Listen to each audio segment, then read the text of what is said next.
आप सभी को जय मसीह की। मेरा नाम आराधना भारती है। आप देख रहे हैं यीशु लाइव प्रेयर चैनल के माध्यम से। प्रभु के मीठे वचनों और पवित्र नामों में मैं आप सभी का स्वागत करती हूँ इस सुंदर से समय के लिए, और प्रभु का बहुत बहुत धन्यवाद करती हूँ पिता परमेश्वर प्रभु यीशु मसीह के नाम से, आमीन। आइए चलते हैं वचन की ओर। प्रभु का वचन है यीशु को बंदी बनाना। पहला वचन है मत्ती से है, अध्याय 26 से 47वां वचन है। यीशु जब बोल ही रहा था, यहूदा जो 12 शिष्यों में से एक था आया।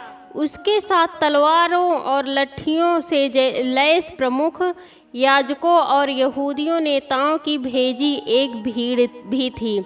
प्रभु यीशु मसीह जब यीशु मसीह बोल ही रहा था, मतलब बोल ही रहे थे, यहूदी जो 12 शिष्यों में से एक था, यहूदी था जो 12 शिष्यों में से एक था, उसके साथ तलवार और लट्ठियों में लैस प्रमुख याजकों और यहूदी नेताओं की भेजी एक भीड़ थी। एक बहुत बड़ी भीड़ लेकर आए वहाँ पर, जो तलवार लिए थे और लाठियाँ लिए थे।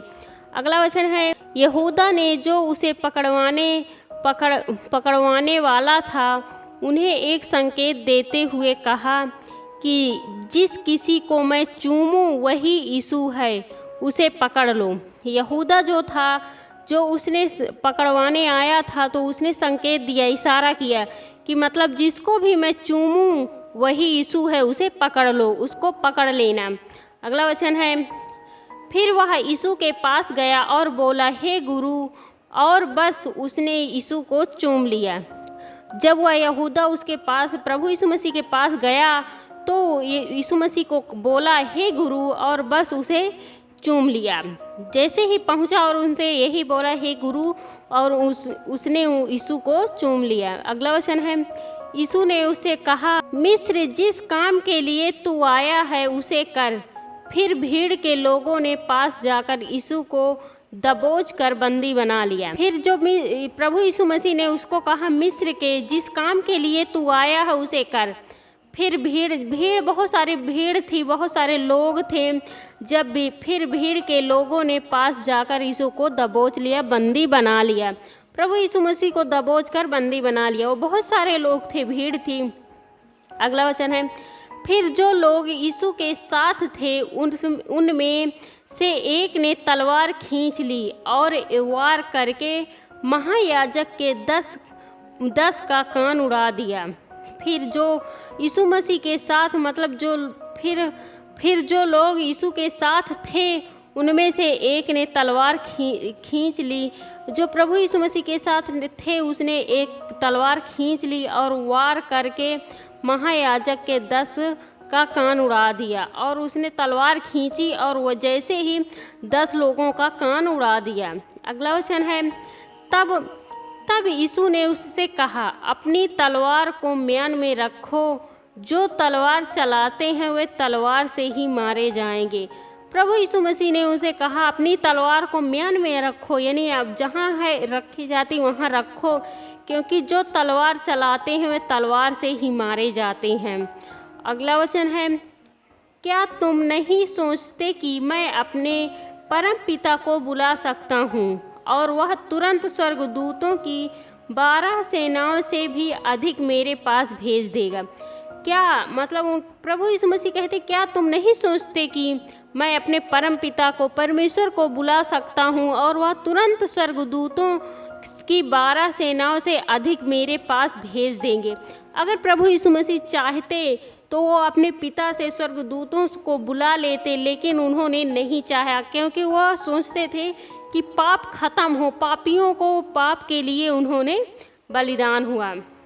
अगला वचन है, किंतु यदि मैं ऐसा करूं तो शास्त्रों की लिखी यह कैसी पूरी होगी कि सब कुछ ऐसे ही होना है। फिर किंतु पिता परमेश्वर मानो प्रभु यीशु मसीह कहते हैं, किंतु यदि मैं ऐसा करूं तो शास्त्रों में लिखी, यानी बाइबल में लिखी गई यह कैसे पूरी होगी कि सब कुछ ऐसे ही होना है। प्रभु यीशु मसीह इसीलिए कुछ किसी को नहीं बुलाया, क्योंकि वह इतने शक्तिशाली थे, इतने शक्तिमान थे, उनके अंदर इतनी सामर्थ्य थी। जब वो अच्छे अच्छे को ठीक, बीमारियों को, रोगियों के चंगा कर देते थे, तो क्या उन सैनिकों से अपना बचाव नहीं कर सकते थे?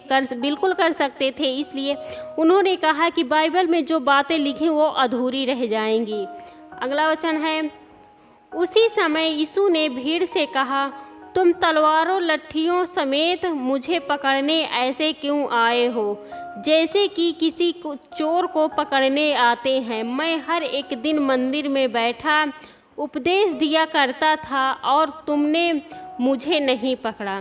प्रभु यीशु मसीह ने कहा, इतनी भीड़, तुम तलवार और लाठियों समेत क्यों मुझे पकड़ने आए हो? क्या मैं चोर हूँ? चोर नहीं हूँ। ऐसे पकड़ने, मैं हर एक दिन मंदिर में बैठा था, उपदेश दिया करता था, तब तुमने तो मुझे नहीं पकड़ा। आज अचानक इतनी भीड़ के साथ, इतने तलवार के साथ, लाठियों के साथ मुझे पकड़ने आए हो। अगला वचन है, किंतु यह सब कुछ घटा ताकि भविष्यवक्ताओं की लिखी पूरी हो। फिर उसके सभी शिष्य उसे छोड़कर भाग खड़े हुए। किंतु यह सब कुछ घटा ताकि, यह सब कुछ ऐसे घटा ताकि भविष्यवक्ताओं की लिखी पूरी हो। फिर उसके सभी शिष्य उसे छोड़कर भाग खड़े हुए। फिर प्रभु यीशु मसीह के सारे शिष्य, मतलब जो भी शिष्य थे, उसके सब भाग खड़े हुए। तो हमें परमेश्वर पिता पर भरोसा विश्वास रखना चाहिए, प्रभु यीशु मसीह पर, क्योंकि वो हमारे लिए क्या कुछ नहीं करते, हमारे लिए सब कुछ करते हैं। वो हमारे लिए सब कुछ कर सकते हैं। हमारे लिए उन्होंने बलिदान हुए, उनको क्रूस पर चढ़ाया गया, इतने लोगों ने उन्हें बंदी बनाया, बंदी बनाने आए। अगर वो चाहते तो अपने पिता से कह के, स्वर्गदूतों से कह के छुड़ा सकते थे, लेकिन उन्होंने नहीं किया, क्योंकि वो हमें उद्धार देना चाहते थे। इसलिए हमें प्रभु यीशु मसीह पर पूरा भरोसा विश्वास करना चाहिए। आमीन। आइए चलते हैं, सभी लोग मिलकर प्रार्थना करते हैं। Hallelujah, hallelujah, hallelujah. हे सर्वशक्तिमान पिता परमेश्वर, हे सेनाओं का यहोवा पिता परमेश्वर, मैं आपका बहुत बहुत धन्यवाद करती हूँ पिता परमेश्वर, प्रभु यीशु मसीह के नाम से।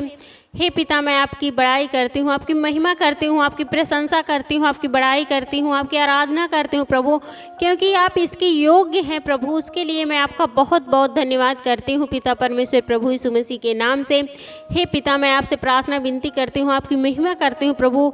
जो भी भाई बहन हैं, जितने भी मसीह भाई बहन हैं, सबकी रक्षा व सुरक्षा करना पिता परमेश्वर, उसके लिए मैं आपका बहुत बहुत धन्यवाद करती हूँ पिता परमेश्वर, प्रभु यीशु मसीह के नाम से। हे पिता, मैं आपसे प्रार्थना विनती करती हूँ, आपकी महिमा करती हूँ प्रभु। जो भी भाई बहन यह वचन को सुने हैं, यह वीडियो को देखें प्रभु, उनके जीवन बदलने पाए प्रभु, और उनके घरों में ढेर सारी आशीष और बरकतें आने पाएँ प्रभु, आपके पवित्र यीशु नासरी के नाम से पिता परमेश्वर। उसके लिए मैं आपका बहुत बहुत धन्यवाद करती हूँ पिता परमेश्वर, प्रभु यीशु मसीह के नाम से। हे पिता, मैं आपसे प्रार्थना विनती करती हूँ, आपकी महिमा करती हूँ पिता परमेश्वर। बहुत से भाई बहन हैं जो हताश हैं, उदास हैं, परेशान हैं, चिंताओं में डूबे हैं प्रभु, उनकी चिंताएं दूर करिए प्रभु, और उन्हें एक सही राह दिखाइए प्रभु। उसके लिए मैं आपका बहुत बहुत धन्यवाद करती हूँ पिता परमेश्वर, प्रभु यीशु मसीह के नाम से। हे प्रभु, आपसे विनती प्रार्थना करती हूँ, आपकी महिमा करती हूँ प्रभु। बहुत सारे भाई बहन हैं जो दुख में है प्रभु, उनका दुख दूर होने पाए प्रभु, आपके पवित्र यीशु मसीह के नाम से पिता परमेश्वर। जो भी भाई बहन यह मतलब प्रभु यीशु मसीह के नाम से उद्धार करता मान को अंगीकार कर दे प्रभु, उनके दुख मुसीबतें बीत गई हैं प्रभु, अब वो बिल्कुल चंगे रहने पाएँ प्रभु, अब वो बिल्कुल अच्छे रहने पाएँ प्रभु, आपके पवित्र यीशु मसीह के नाम से पिता परमेश्वर। उसके लिए मैं आपका बहुत बहुत धन्यवाद करती हूँ पिता परमेश्वर, प्रभु यीशु मसीह के नाम से। हे प्रभु, मैं आपसे प्रार्थना विनती करती हूँ, आपकी महिमा करती हूँ पिता परमेश्वर। जो भी भाई बहन हैं, जो भी इनकी बीमारियाँ हो, दूर होने पाएँ प्रभु, आपके पवित्र यीशु मसीह के नाम से पिता परमेश्वर। चाहे वो कैसी भी बीमारियाँ हो प्रभु, अनेक प्रकार की बीमारियाँ हैं, शुगर, बीपी है, टीबी है, जो लीवर इन्फेक्शन है, पथरी है, गांठें हैं, और बहुत सारी बीमारियां प्रभु, उनके लिए मैं प्रार्थना दुआ करती हूँ, आपकी महिमा करती हूँ पिता परमेश्वर। उनकी बीमारियां दूर होने पाए प्रभु, आपके पवित्र यीशु नासरी के नाम से पिता परमेश्वर। उसके लिए मैं आपका बहुत बहुत धन्यवाद करती हूँ पिता परमेश्वर, प्रभु यीशु मसीह के नाम से। हे प्रभु, इन भाई बहनों को जीवन की रोटी दो, दिन भर की रोटी दो, और प्रभु इनको बिल्कुल अच्छा रखिए प्रभु, आपके पवित्र यीशु मसीह के नाम से पिता परमेश्वर। उसके लिए मैं आपका बहुत बहुत धन्यवाद करती हूँ पिता परमेश्वर प्रभु यीशु मसीह के नाम से। हे पिता, मैं आपसे प्रार्थना विनती करती हूँ, आपकी महिमा करती हूँ प्रभु। जितने भी आपके बेटे और बेटियाँ किसी भी भाई बहन को किसी भी प्रकार की कोई दुख तकलीफ न होने पाए प्रभु, उसे आप दूर करिए प्रभु, आपके पवित्र यीशु मसीह के नाम से पिता परमेश्वर। जो भी भाई बहन यह वचन को सुने हैं या प्रार्थना को ग्रहण किए हैं प्रभु, उनके जीवन में ढेर सारी आशीष और बरकतें आने पाएँ प्रभु, आपके पवित्र यीशु मसीह के नाम से पिता परमेश्वर। उसके लिए मैं आपका बहुत बहुत धन्यवाद करती हूँ प्रभु यीशु मसीह के नाम से, आमीन।